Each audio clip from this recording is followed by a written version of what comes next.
Fundamentals of money. Scotland has to have its own currency.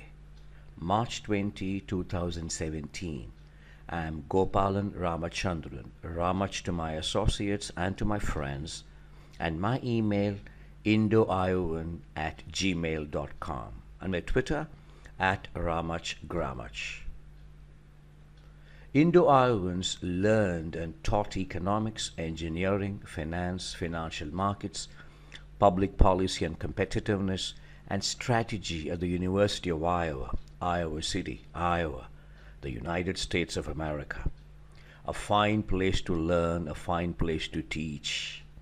In the American Midwest, the University of Iowa.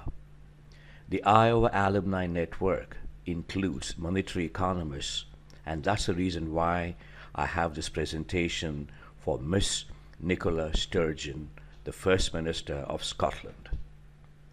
Scotland should seek an independence referendum because of Brexit. Because of Brexit. Scotland should soon, very, very soon, plan to have its own currency.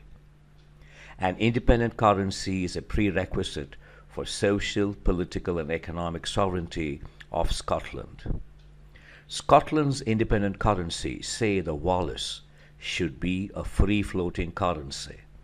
Scotland's Wallace should not be pegged to the pound, not pegged to the euro, not pegged to the United States dollar.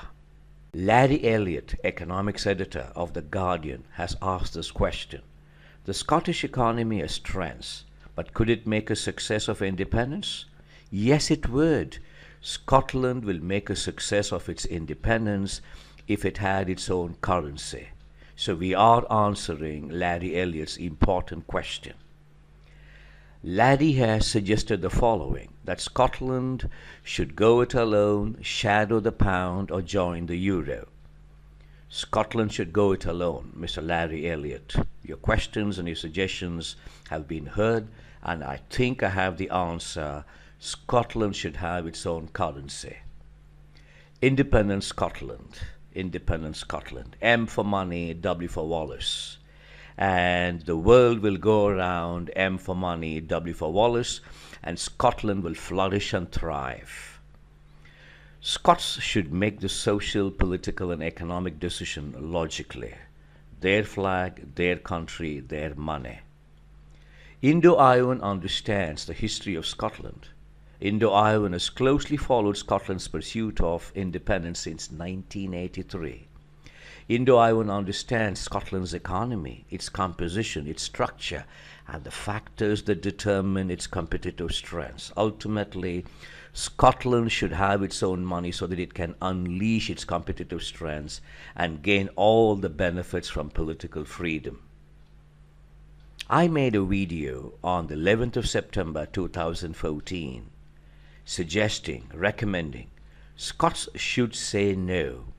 And I had this little piece of paper where Scotland was written upside down to have the N and the O together comprise the no.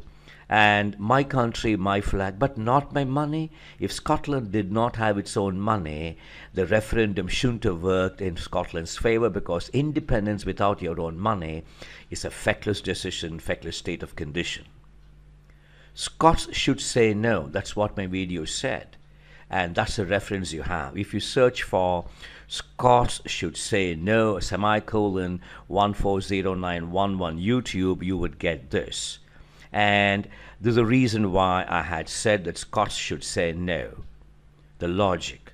By keeping the pound, Scotland would cede economic sovereignty to the Bank of England. Scotland would find it very difficult to convert the benefits of political freedom into economic competitiveness and well-being, because non-tradables are very important to its economy. Scots would be better off with their own currency, or they should stay within the United Kingdom if they wish to keep the pound. That was said in 2014. And Scotland did indeed vote no. How nice.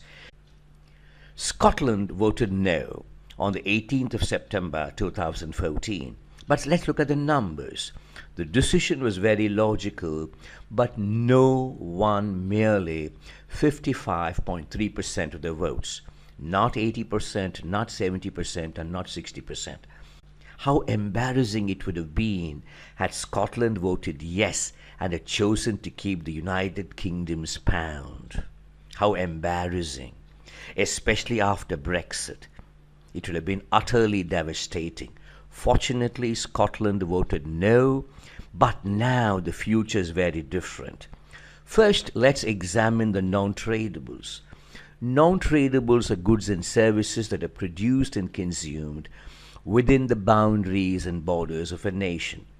They usually have no close substitutes that can be exported or imported individually and independently across those borders and boundaries.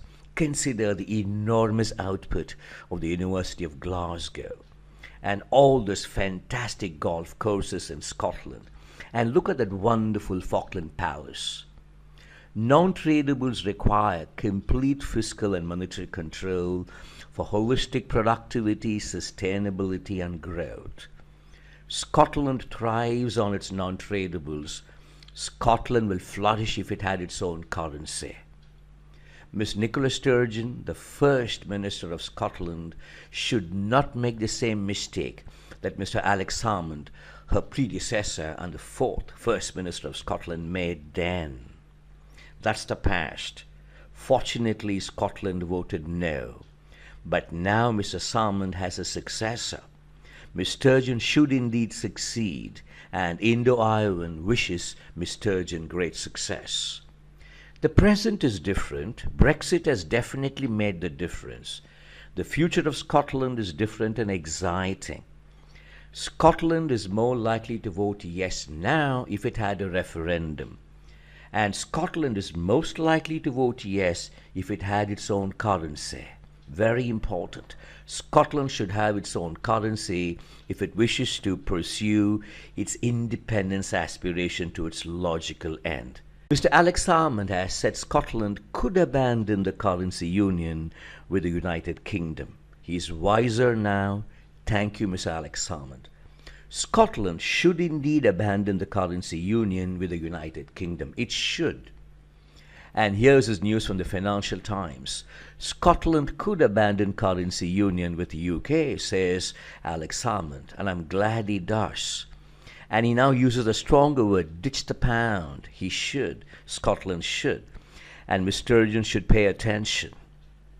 Together, Miss Sturgeon and Mr. Alex Salmond have a job on their hands. Let's read the fine print here. Mr. Salmond ruled out joining the euro, but suggested that Scotland could introduce a new currency, either freely floated or pegged to the pound, and perhaps use sterling without any say in monetary policy while the new currency is introduced. Mr. Salmond has correctly ruled out joining the euro. Staying with the pound is unacceptable. It would compromise and constrain economic sovereignty. Joining the euro too is as unacceptable.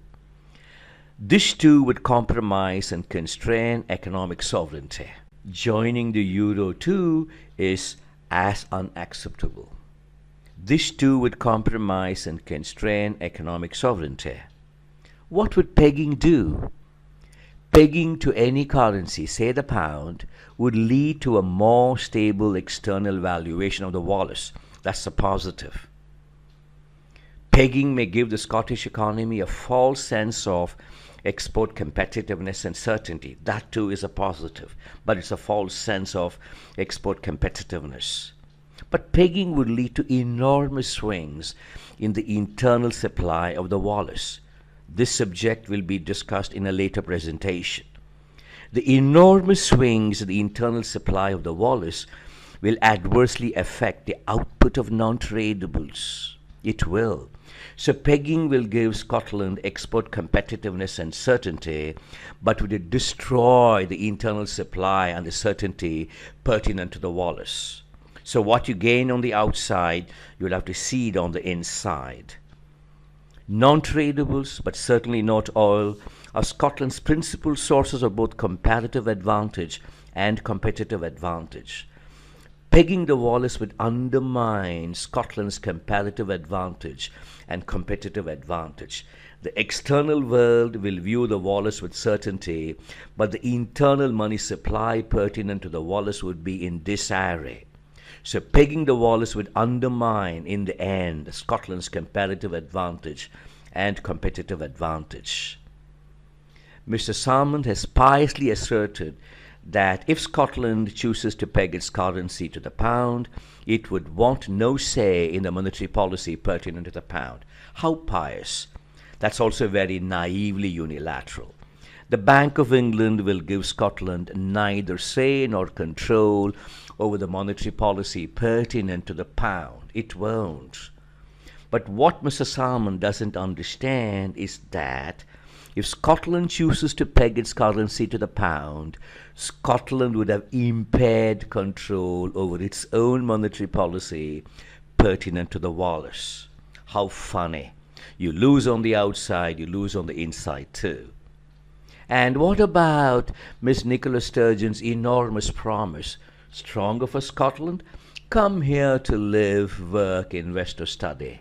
Come to Scotland and be part of building a modern, progressive, outward-looking, compassionate country. A pegged Wallace to the pound would be weaker for Scotland. Thank you for your time. I'm Gopalan Ramachandran, Ramach, and my email is indoiowan@gmail.com and my Twitter @RamachGramach.